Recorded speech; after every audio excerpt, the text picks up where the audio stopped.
up, guys? We're back for another week. Week two's in the books, so we're moving on to week three. It was a crazy week in the NFL again. A lot of ups and downs. Unfortunately, there was another tie, so we hate to see that. But overall, I think it was a good week. What did you think about last week? I thought it was pretty crazy week. Here's my thing. When's the last time you saw two tied games week after week, back to back? I don't think I've ever seen it ever since I've been watching. I'd have to get a statistician to look that up, but I don't think I've seen it. Yeah, I mean, obviously you're going to see a lot more of it now. With the game being shortened, they moved overtime. They shortened overtime from 15 minutes to 10 minutes, and that doesn't help anybody. So, not really a fan. I mean, they say that they're doing it to make the game safer, but it's like it's counterintuitive. I mean, you're making the game safer by taking people off the field, so it's kind of ridiculous. Well, let me ask you this. So, you brought up a really good point there. So, with them changing the game up to make it safer, and I think you kind of already answered my question, but do you think we're going to see a record amount of ties this year in this season? Oh, we're definitely going to see more. I mean, inevitably, I think it's going to shift in that direction. They're going to change a lot of rules to quote unquote make the game safer, that are going to affect the record books in a lot of different ways. For example, when the NFL moved the kickoff, these kickers can just kick the ball through the end of the goal, through the end of the end zone now, and then all the records that are held by the Devin Hesters and the Josh Cribbs of the world, uh, the chances of those getting broken are slim to none. To answer your question, inevitably, they're moving the game to try and make the game safer, and it's probably going to affect, the amount of ties, unfortunately. We got an early dose of that this week, and you know, opening week. So as far as our predictions for last week, I think we did we tie? Do we end up tying this past week with our predictions? Yeah, so we went 8-7-1. I'll go through mine real quick. I took Cincinnati last week to win at home. My boy Joe Mixon got hurt, but Cincinnati, they got out to a good lead and they were able to hang on. I took the Redskins, which was a loss. I think the Colts bounced back nice. I took the Steelers over the Chiefs. The Chiefs are still, they're still killing it with Mahomes. I took Minnesota at Green Bay. That ended in a tie. I took the Falcons because I believe in them at home, and they pulled through. My surprise so far, I've gone against the Titans every week, and the Titans just keep proving me wrong. I went with the Texans last week. I took the Eagles at the Buccaneers. I went against the Dolphins again, lost on that. The Jets did not pull through. I took the Chargers over the Bills because who would take the Bills, honestly? Um, I took the Browns at the Saints. Zane Gonzalez blew it, Yeah, he did. unfortunately. Poor kid. Um, yeah, so I took the 49ers at the Lions. I think the Lions are a mess right now with Matt Patricia. He just can't get it together. I took the Patriots at the Jags. That was a loss for me. I took the Broncos to beat the Raiders because the Raiders are kind of a mess. And then I won Rams at the Cardinals. I won the Cowboys at the Giants, and I won the Bears at the Seahawks, which made my record 8-7-1 last week. Yeah, so to run through mine real quick, I went with the Ravens, lost that. Went with the Panthers, lost that. I went with the Colts thinking Andrew Luck could pull one through, and sure enough, he did. I was with you. I went against the Titans every week this far, and I lost that one. I picked the Texans, and the Titans won. I went with the Bucks. I felt like the Fitz magic was going to keep going for some reason, and luckily he pulled through for me. I went with the Chiefs, who beat the Steelers. I also picked the Jets, and they blew it for me. I thought Sam Darnold did not play as well as he did in his debut. I went with the Chargers because I'm with you. The Bills are they're just in complete disarray. We both tied the Packers and Vikings. I had taken the the Packers. We both took the Browns, and we both lost that. Thanks, Zane Gonzalez, for blowing our predictions as long as your career. Yeah, poor kid. So, and then I went with Jimmy G, and he pulled that one out for me. Matt, like you said, Matt Patricia. I don't know if it's Matt Patricia or it's the players, because he comes from a pretty good pedigree. He's got a pretty good resume, with, being under Bill Belichick for as long as he had. And honestly, I think maybe the Lions players are a little soft. Maybe they're not as tough as they thought they were, when you bring some tough love into it. So that was pretty sad to see them fall. I went with the Rams, who completely blanked the Cardinals. You want to talk about a team that's in disarray. That team is just, gosh, they cannot find anything to work. I went with the Patriots. I lost that. I went with the Raiders. I lost that. Cowboys won. That's who we took. And I took the Bears to round me out to the same exact record as you, 8-7-1. So here's my question. Do we think that there's going to be a tie next week? I mean, I would say probably not. Just because I think the odds are just too good for three in a row. I would go no, just because we're lucky to get one tie in a year. We've already had two in the first 2 weeks. So while I do think that they're going to increase, I would be astonished if we see three in a row. So here's what we need to get into next. I'm sure everybody has heard about the Josh Gordon trade by now. I'm sure there were several people that were absolutely stunned that the Browns were going to trade him due to the fact that they have stuck with him for as long as they have, and then the Patriots swoop in and take a risk, I believe, in signing him and trading for him for a 5th-round pick. What do you think about it? Well, to be honest with you, I've actually been thinking about this all day. I understand, that the Browns fans are extremely upset, and a lot of the reason why the Browns fans are upset is they're actually upset out of spite right now, because the Browns were trying to get Jimmy G.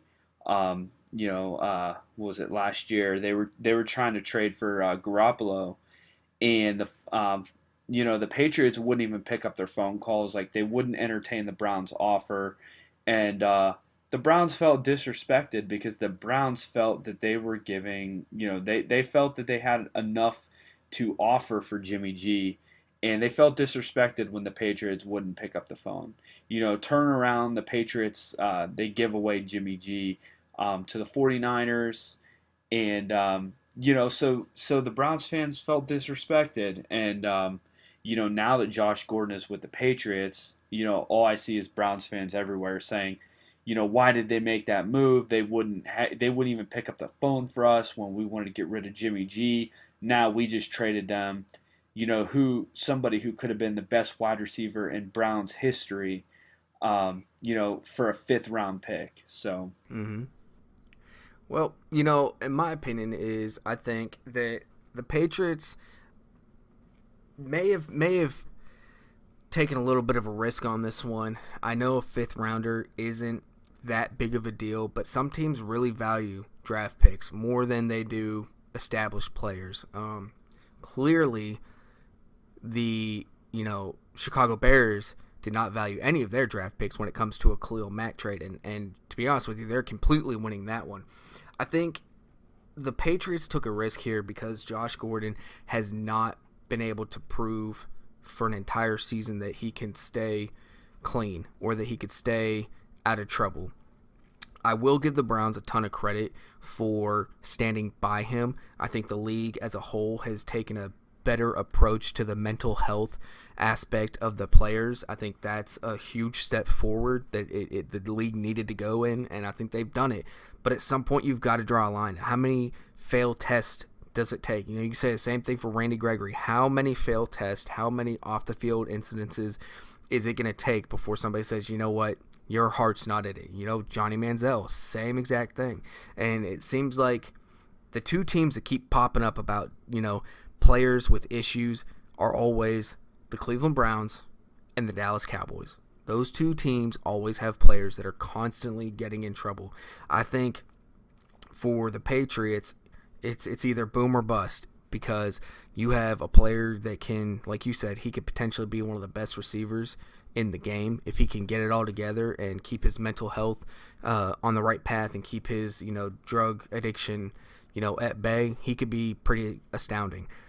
But if he can't, that can cause you fines. That can, waste a 5th-round draft pick. Again, it's just a 5th-round draft pick. But at the same time, you could have turned that draft pick, into Tom Brady. He was taken in the 6th round.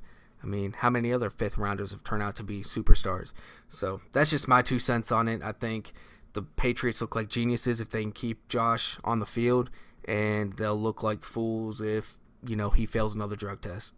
Yeah, so I'll agree. I think that I think that the people that are upset, they're not looking at the whole situation. They're just kind of assuming that the Patriots got a star player for sure, and that's not exactly the case. I mean, you look at his resume. His resume speaks for itself as far as his off the field issues go. All the way back to Baylor. Josh Gordon wasn't drafted. Why wasn't he drafted? Because everybody was scared about his issues. He was taken in what's called the supplemental draft. The Browns took him in the 2nd round of the supplemental draft. They gave up their 2nd round pick for the following year. They took Josh Gordon because everybody knew what he brought to the table. I mean, it was not a secret. It was the farthest thing from a secret.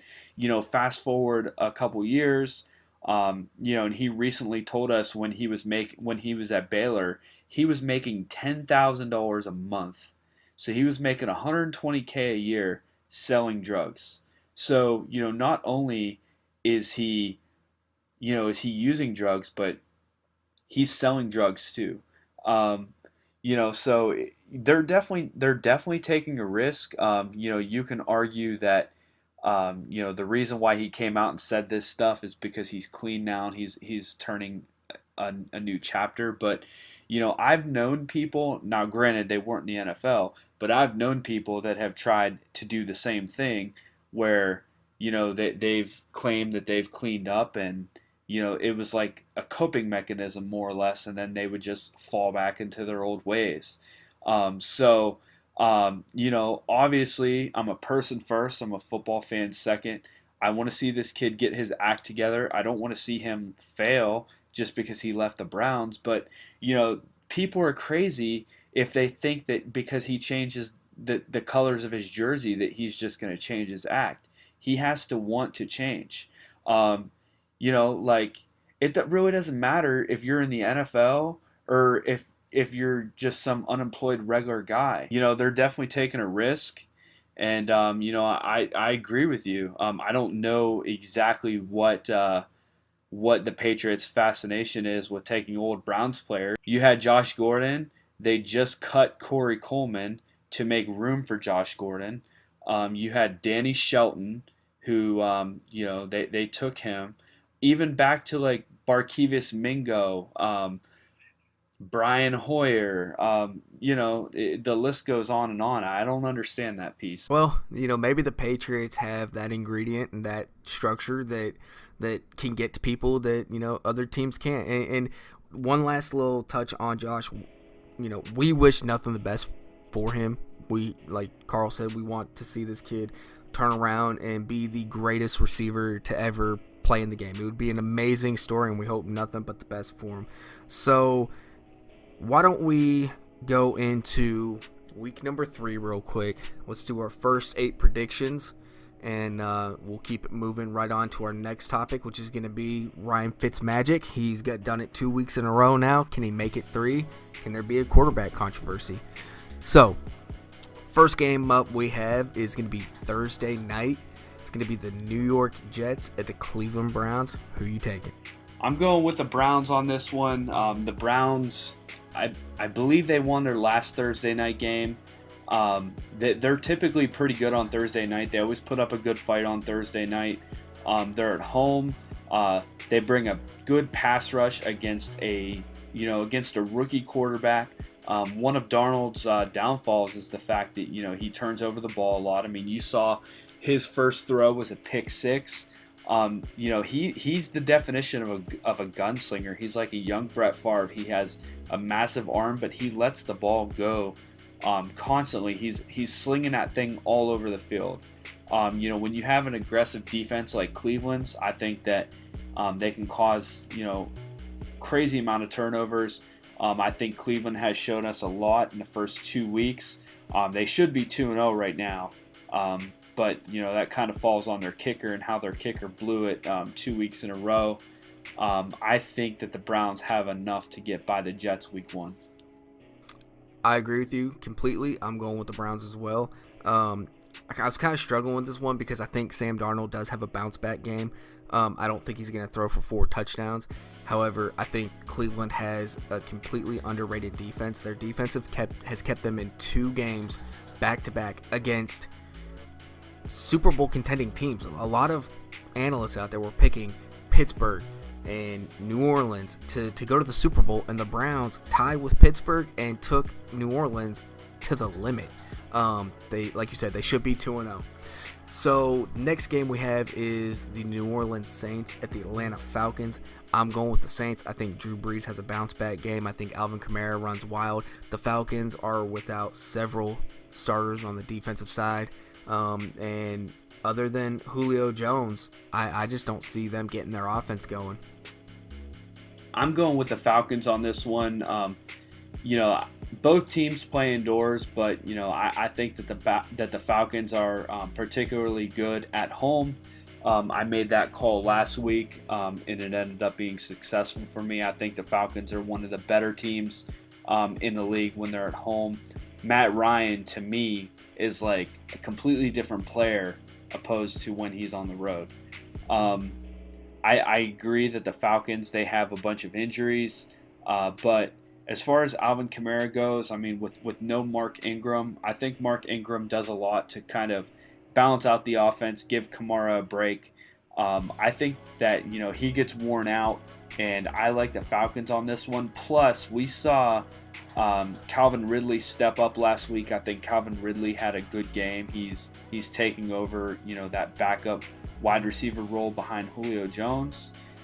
So I think that trend continues, and I'm going with the Falcons. Our next game we have is the Packers at the Redskins.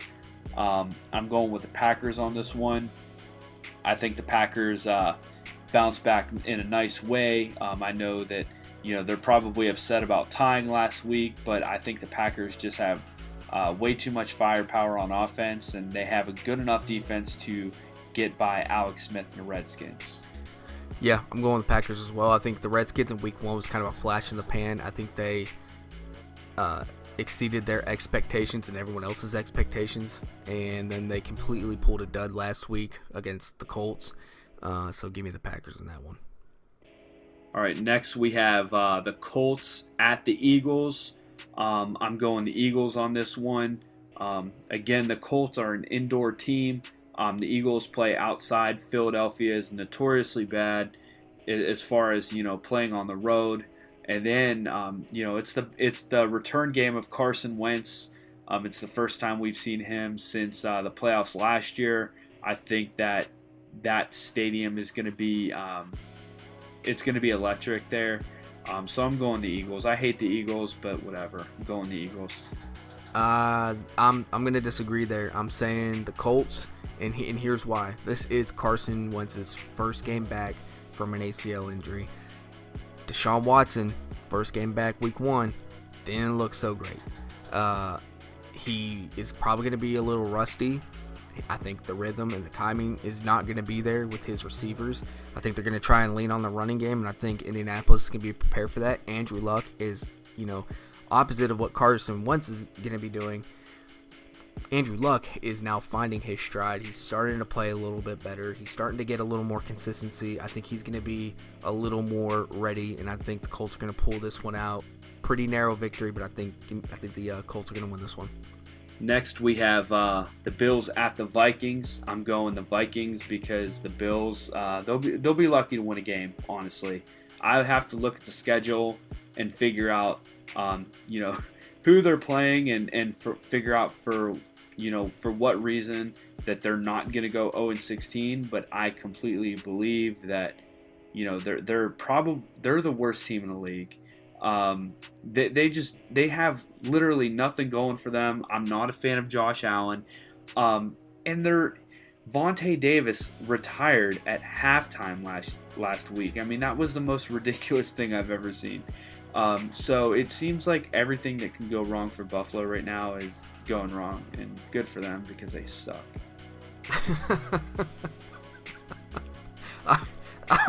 I'm going with the Vikings too. for every reason you just mentioned, and mainly because, like you said, how do you retire at halftime? Like, first of all, that is so disrespectful to your teammates. I don't care if you don't like the coach. What have you done other than be a burden to everybody else on any team you've ever played on, and then to quit on your team? Nothing you say, Vontae, in response to anything that anybody says about you being a complete chumpo, it will be relevant. That was a garbage decision, and it just shows, the complete lack of grasp that the head coach has. Josh Allen, he's a gunslinger. I don't dislike Josh Allen. I think he's going to be a pretty good quarterback. I think he'll take his lumps. I think Buffalo may win a game or two, but I'm going to agree with you. They're the worst team in the league right now. Yeah, they're horrible. So next is the Raiders at the Dolphins. I'm going with the Dolphins on this one. The Dolphins are at home, and they've been a pretty decent surprise. I think Drake is having a good start to the season so far. Seems like the team is just playing well overall. On the flip side, it doesn't really seem like the Raiders can get Amari Cooper going, which is not a surprise to me because it's been the same pattern. Definitely last year. He only had like 680 yards receiving and 7 touchdowns, but 200 of those yards and 2 of those touchdowns were against the Kansas City Chiefs in one game, which means he basically had 480 yards and 5 touchdowns over the remainder of the season, which is pretty much boils down to he got shut down every week. I don't know what Gruden is going to try to do to get this guy going, but right now the Raiders are 0-2, and I'm counting on them being 0-3. Yeah, I'm going to go with the Dolphins as well, pretty much for the same reasons. So our next game, we have the Broncos at the Ravens. I'm going with the Ravens on this one. I think the game is going to be a lot closer than people think, but I went with the Broncos last week. I said, I wanted to believe in Case Keenum against the Raiders. That ended up working out for me. However, I think the Ravens defense is just a completely different animal. Granted, I took the Ravens to lose last week to the Bengals, and I won that as well. I don't like this matchup for the Broncos at all. I don't think it's a good matchup, so I'm going with Baltimore. Yeah, this one was kind of tough for me. I really wanted to go towards the Broncos. They have a really outstanding running back, Phillip Lindsay, who is donning Terrell Davis's old jersey. Case Keenum, he's better than just a game manager. He can go out there and win you some games, but I think what it's going to come down to, I think the Ravens have the better defense, and I think that their offense is a little more consistent. So I'm going to take the Ravens as well. And then the final game, we have the Bengals at the Panthers. I'm going with the Panthers on this one. I think, there's been a couple teams that we've seen so far that have had really good week ones, and then they took a step back in week 2. For example, the Ravens came out week 1, they won by like 40 points, and then week 2 they came back and they lost. I think that the Bengals overachieved last week. When They played really well. I know the score didn't really reflect it, but I think that the Bengals definitely overachieved last week. You had AJ Green; he had what 3 touchdowns in the first quarter. I don't see that happening again. If they didn't get out to such a quick lead, they probably would have lost that game. Plus, you have to factor in the idea that Joe Mixon's hurt. The Panthers are at home. So I don't like the Bengals in this one. I'm going the Panthers. This is another tough one for me. I need to cover some ground and catch you on these predictions. I'm going with the Bengals. I'm hoping AJ Green scores 100 more touchdowns. The Panthers obviously have a better defensive line, but I think they're trying to do too much with Christian McCaffrey. I think he had like 17 receptions last week. It was ridiculous. I know he's multi-talented and can do a whole bunch of different things at a whole bunch of different positions, but I think the Bengals will play pretty tough and pull this one out. So that's it for our first 8 predictions of the week. So we're going to take about a 15-second break, and then we're going to talk a little bit about Carson Wentz and his return. Whether it's a day on the lake or an hour on the bank, every catch is one of a kind. You could say the same about our product at Fish Whisperer Tackle. From our design and craftsmanship to the distinct packaging, at just the right price, we'll help you build a fishing experience that's as unique as you are. Fish Whisperer Tackle. Fish on. All right, we're back. 53 Sports Entertainment Podcast. Next topic we have up is the Carson Wentz return. Everybody in Philadelphia has been bracing for Carson Wentz. Were we going to last with Nick Foles? Was he going to be the Nick Foles of the Super Bowl? You guys went 1-1. That's modest. But here's the thing. Carson Wentz, he's back, but he's back from an ACL injury. That's a pretty devastating injury. It takes roughly 6 months to a year to recover from, and a lot of analysts or former players who have had their ACL torn, most of them say it's not year 1 that you recover, that you feel back to normal, but it's usually year 2 into year 3 where you feel back to 100%. Now, everybody's going to come back and say, Carson's going to say, I'm 100%, I'm ready to go, I'm better than ever. What do you think? I like Carson Wentz to bounce back sooner rather than later.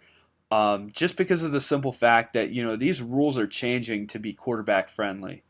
I think that, they're so overprotective. I think Carson Wentz is younger. We're seeing a little bit of a sophomore slump with Deshaun Watson. But, I do think that Carson Wentz is going to bounce back. And it's unfortunate, because I'm a Cowboys fan. But I that's what I think that's going to happen. I think that the rules are set up to protect these players, being a quarterback is a lot different than a skilled position where they have to make hard cuts. You're hitting a cut and you're hitting a lane, and you're putting all of your weight on on a quick cut as fast as you can, opposed to a quarterback who doesn't do much of that. On top of that, Carson Wentz, he sits back there, he sees the whole field. He doesn't really run unless he has to. He can move around, he's mobile, but he's a passer first. He loves hitting his tight end, Zach Ertz. So I think that Carson Wentz is going to bounce back in a good way. Well, real quick, if we can, about Deshaun Watson, is it really fair to say that he's having a sophomore slump, seeing as how he's coming off a major injury that, like I said just a few seconds ago, that can derail a player for a couple years? I hear sophomore slump. I don't really think that's a fair label to put on somebody coming back from an injury like that. I think Dak had a sophomore slump, and even then, it wasn't that bad. I mean, his numbers were still good and better than half the quarterbacks in the league. I'm not a huge fan of the sophomore slump for Deshaun Watson. That's what everybody calls it, but I think due to injury, I think maybe that term should be reserved for somebody who isn't injured. As far as Carson goes, he does like to run. His elusiveness, his mobility, his quick twitch reactions to the defensive linemen around him, that's what makes him so effective. I'm a Cowboys fan as well, but Carson Wentz, he seemed to be the real deal last year before he got injured at the end of the season, and he was on an MVP chase. I don't think he's going to return to the MVP form this year. I think there's going to be some growing pains with it. I think you're going to see some restrictions with his mobility. I think you're going to see some restrictions with his quickness. And I think you're going to see some hesitation or some over anticipation on some of his throws. When those defensive linemen, those 300-pound, 6'6", 300-pound giant men start diving at your legs or falling around you, it's just hard for me to believe that you're not going to be a little antsy, that you're not going to maybe, want to protect yourself from getting rolled up on or hurt. You're going to slide a little earlier. Maybe I'm completely wrong and he comes out and balls out and, shuts me up and wins the MVP this year, another Super Bowl. I don't see him recovering or bouncing back as fast as the Eagles fans are going to want him to. And I think they're going to be disappointed this week in his first game back. Well, when people think about quarterbacks and knee injuries and ACL injuries, they always think about RG3. And granted, RG3, he's had a lot of them, and he is your key example of a mobile quarterback. Yeah. But I think that Carson Wentz is less like RG3, and he's not quite the pocket passer as Tom Brady, but let's keep in mind that the reason why you can't hit a quarterback low anymore is because somebody hit Tom Brady below the knee, blew out Tom Brady's knee, and then that's why the rule was put in place to begin with, where you can't hit a quarterback below the knee anymore. So you can't hit him low, you can't hit him high, you can't hit him in the head, you can't put your body weight on them. So, they're basically, it's like playing flag football trying to get a quarterback. Or tag. I'm not saying that I'm a fan of the rule, because I'm not. I think that it's shifting to the point where, it creates too much subjectivity in a ref. A ref can almost call a penalty on every play. Now he gets even more of a reason because, you sneeze on a quarterback too hard, the refs are throwing the flag. So I'm not a fan of it, but think that they made the quarterback practically untouchable, which means I like Carson Wentz's chances to bounce back. Looking for a DJ in the Youngstown, Ohio area? Look no further than Modern Event Productions. Steve Vish is a wonderful DJ, does a bunch of weddings, graduations, parties, and anything else you can possibly need a DJ for. So, so that was the Carson Wentz topic. And, before I move on, I want to give a shout out to my boy Derek. He's been harassing me on social media, and he's been harassing me on YouTube, telling me, oh, why don't you talk about the Eagles? You can't congratulate the Eagles. He's excited because they got their ring, so I can't really make fun of Derek for being ringless anymore. It was fun while it lasted. But they did their thing last year, and I talked to Derek this week. He's going to come on the podcast. We're going to chop it up a little bit. I feel like Stephen A. now because I have my own podcast. So I called out Derek and told him, if he's man enough, he'll do it. And he said he will. So, we're going to talk about the Eagles next week. But just a real quick piece on Derek. So we've been friends since we were, like 10 years old. And, we've always had the rivalry, as far as, being a Cowboys fan, being an Eagles fan. It was really fun going to the draft. He met us at the draft in Dallas, and that was your first time you ever met Derek. But he's like the definition of a diehard Eagles fan. I think he went to this Super Bowl parade up in Philadelphia, and when David Akers was trying to do his Drew Pearson impersonation, going off on the Cowboys, Derek was actually on TV freaking out. He had the camera right in his face, and he's just like going off on the camera. So we have to see if we can get that clip and get that loaded up for next week. But Eagles fans, stay tuned. So we're gonna go at it with old Derek. So let's get into our last 8 picks for week 3. and then we'll roll right into our last topic with the Ryan Fitzmagic saga that's going on in the NFL. So the next game that we have is the New York Giants at the Houston Texans. I am going with the Texans. I think the Giants are in complete disarray, and I think Deshaun starts to bounce back a little better than he has been, and I think they get the W. So I'm going with the opposite on this one. I see Deshaun Watson having a little bit of a regression. I'm going with the Giants on this one. I think the Giants are going to pull out an upset. They had a terrible week last week. I'm glad we beat them down. We beat them up the way that makes us happy as Cowboys fans. I mean, Eli spent the whole game on the ground. I mean, we were after Eli big time. But I think the Giants, they go back to the drawing board. They fix those issues with the offensive line, and they take care of business. The next game is the Titans at the Jags. I'm going with the Jags on this one. I think the Jags are just too tough on defense, and the Titans have proven me wrong so far. But the Jags had an excellent game last week. I did not expect them to win. With their top 3 wide receivers, Allen Robinson, Allen Hurns, and Marquise Lee is out for the year. The first 2 were traded. I did not expect the Jaguars to do so well.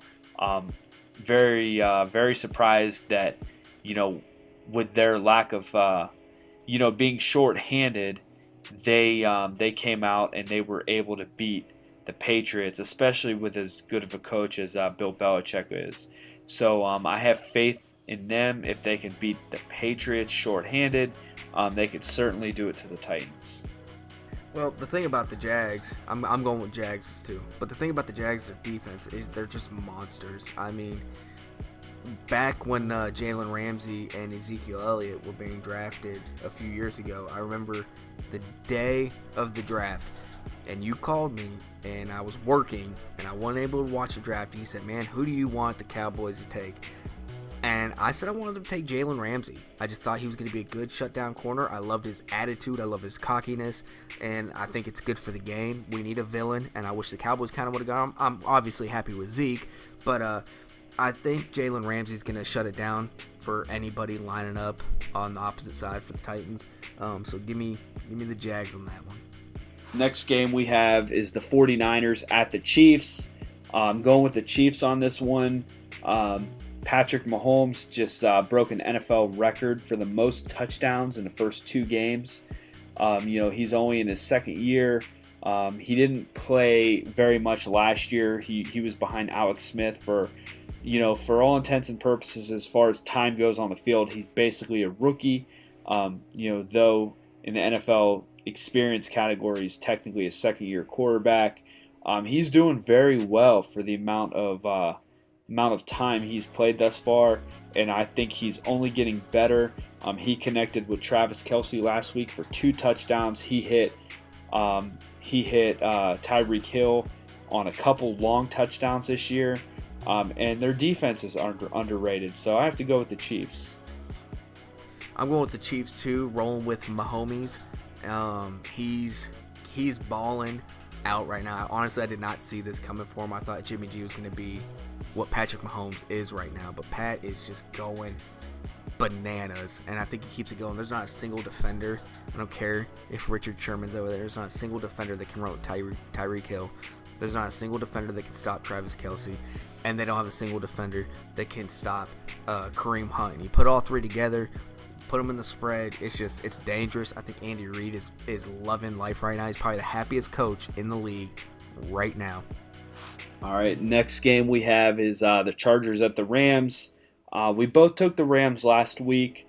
The Rams completely shut down the Cardinals. I had David Johnson on my fantasy team. I was still able to pull out a victory, but David Johnson only got me like 6 points. He was completely shut down. The Rams torched that offense in Arizona. Sam Bradford absolutely did not want to throw the ball. He didn't put the ball in the air until he pretty much absolutely had to, and then the second he did, the Rams just absolutely killed him. What was his final score, like 34 nothing or something like that? I don't have the score in front of me, but it was an absolute beatdown. The Rams are at home this week, so I'm going the Rams over the Chargers. I'm on the same boat with you here. I think the Rams have the best defense in the NFL right now. It's not even close. I don't think. I think Jacksonville maybe, but I think the Rams are leaps and bounds the best defense. And their offense is pretty scary. You got Todd Gurley and you got Jared Goff. You got a lot of good stuff going. So I'm taking the Rams as well. So the next game is the Cowboys at Seattle. I'm going with the Cowboys on this one. I think that the Cowboys are, we've played particularly well in Seattle. I remember the last time we played in Seattle was Saturday Night Football. It was actually the night of Sally and Trey's wedding.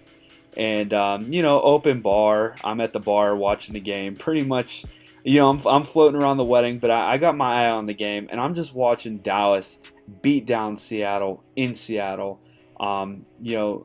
They're far worse now than they were then. No Marshawn Lynch. They brought in Rashad Penny, who Rashad Penny led college football in rushing last year.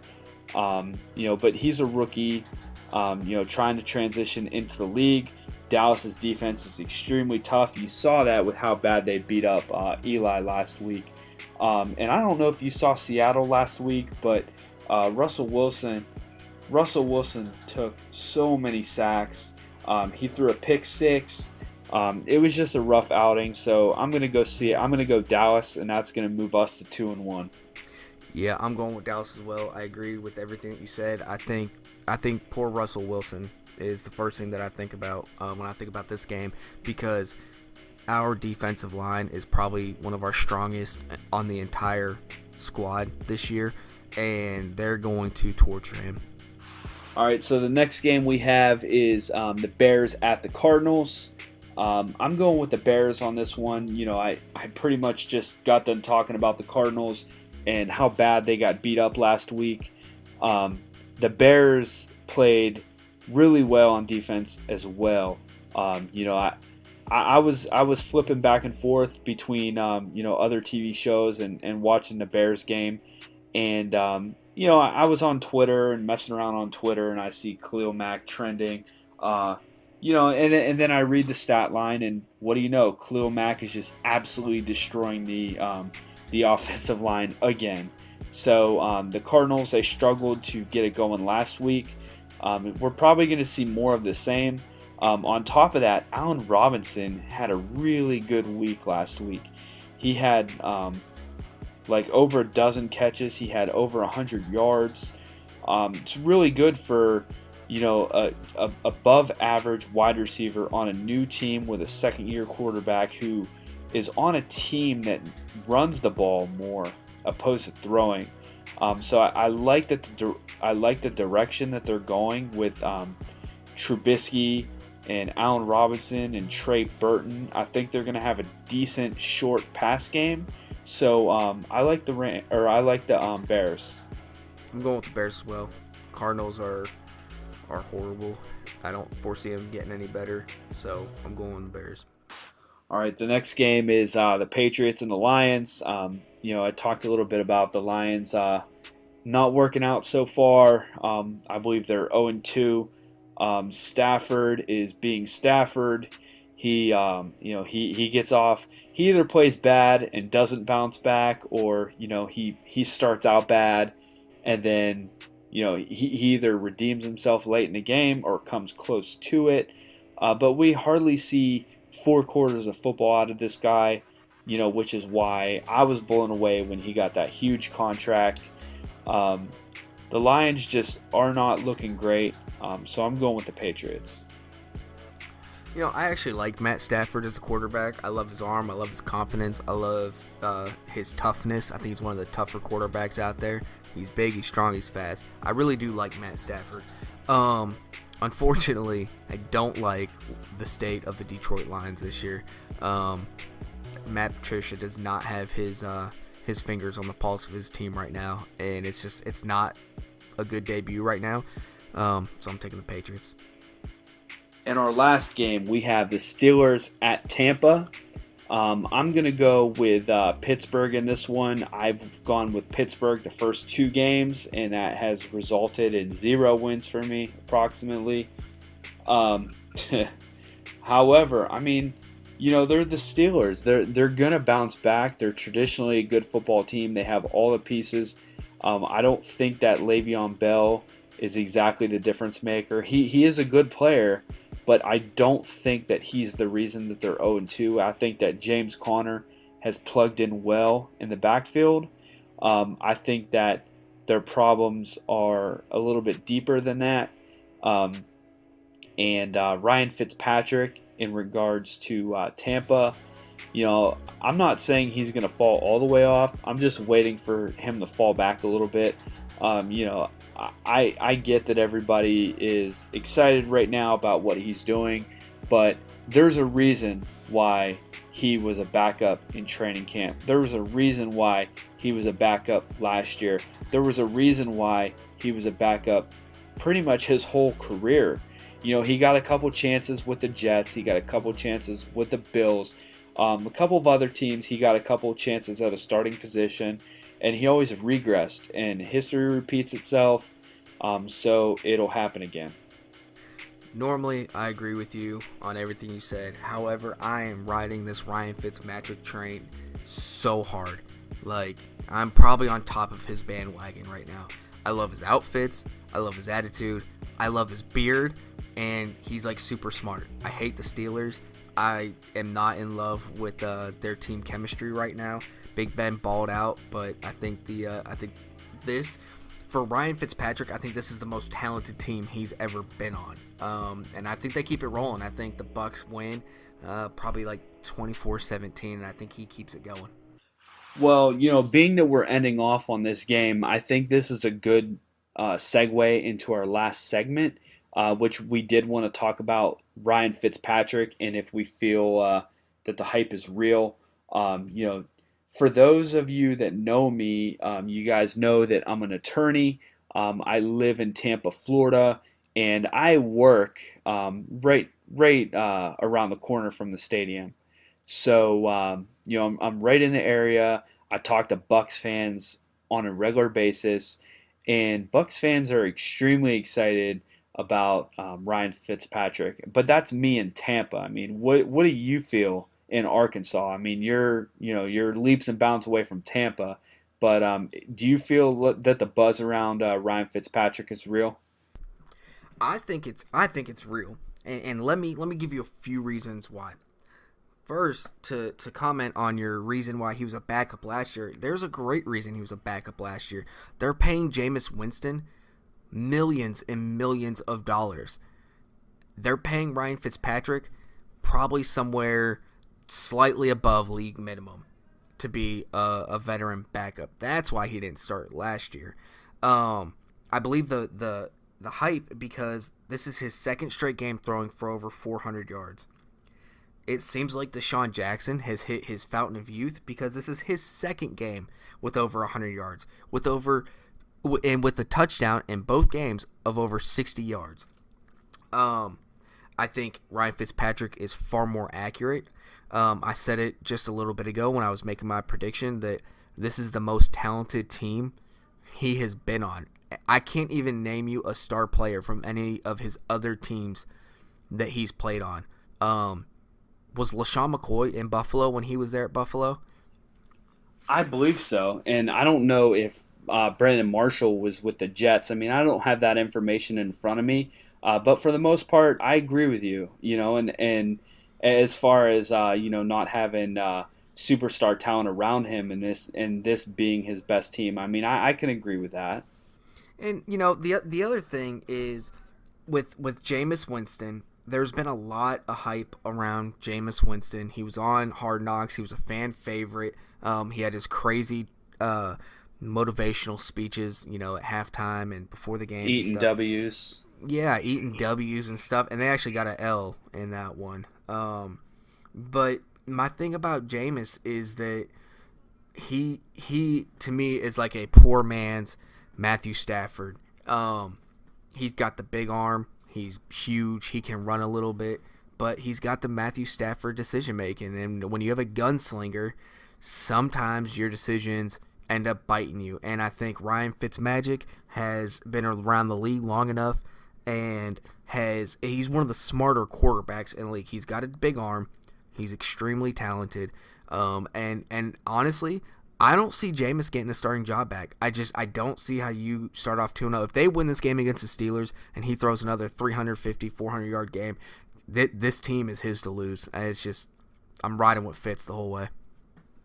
So if that happens, and they win, he doesn't even have to have a good game. But if they win, they're surely not going against Fitzpatrick. And I try to be as impartial as I can, when I make projections and when I talk about sports. I went to Florida State, so I have every reason in the world to cheer for Jameis Winston, but I don't. I'm not a fan of him. I was just at the mall, what was it, like 2-3 weeks ago, buying Brittany an FSU jersey, and they had a Dalvin Cook jersey, and right next to it, they had a Jameis Winston jersey, and the Jameis Winston jersey was on sale. And me, I'm trying to work my way into a little bit of a discount. And I'm like, hey man, is that Dalvin Cook jersey on sale? And he's like, no, that's Jameis. And I'm like, oh well, why is Jameis on sale? Like, did he get traded or something? I'm completely acting like I don't like sports. Yeah. And he's like, oh well, Jameis is on sale because he doesn't really conduct himself off the field well. And I'm like, yeah man, I know, like I'm picking up what you're putting down, buddy. And, I'm just like, but I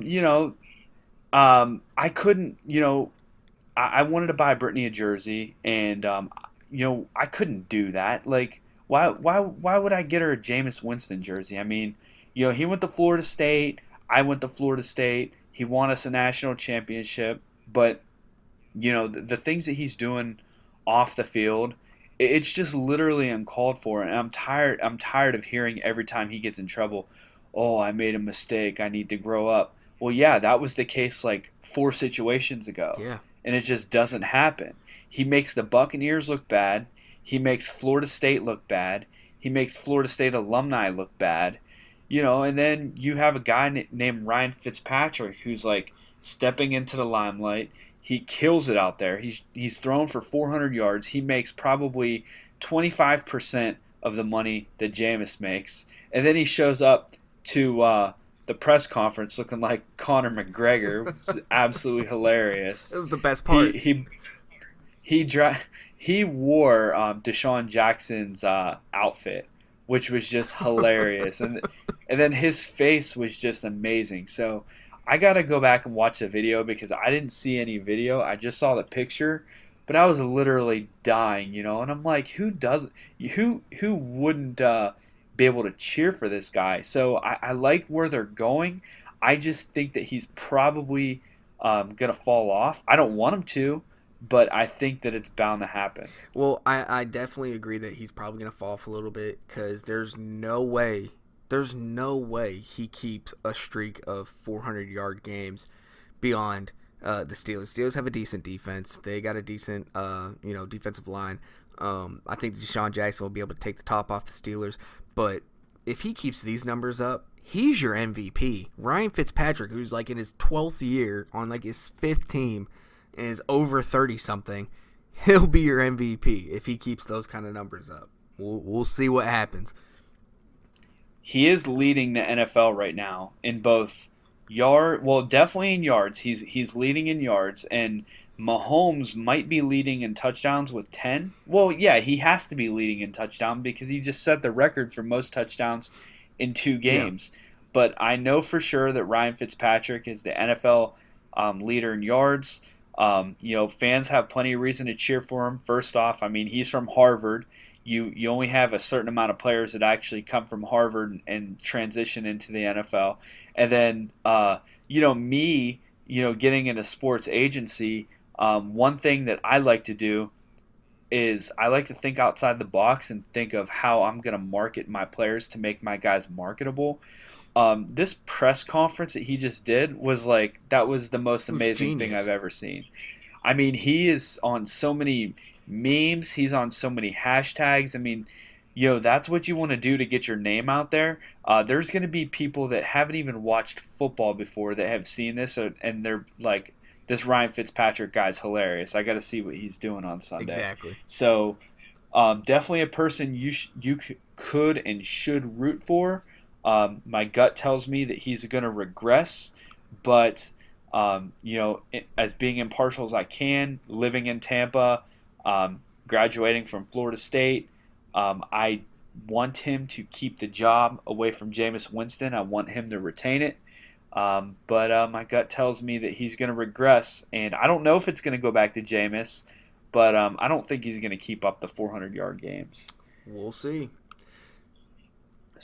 So that about wraps it up for the end of episode 3. So we appreciate you guys listening in. Shout out to our sponsors. Shout out to Wes and shout out to Troy for coming on last week.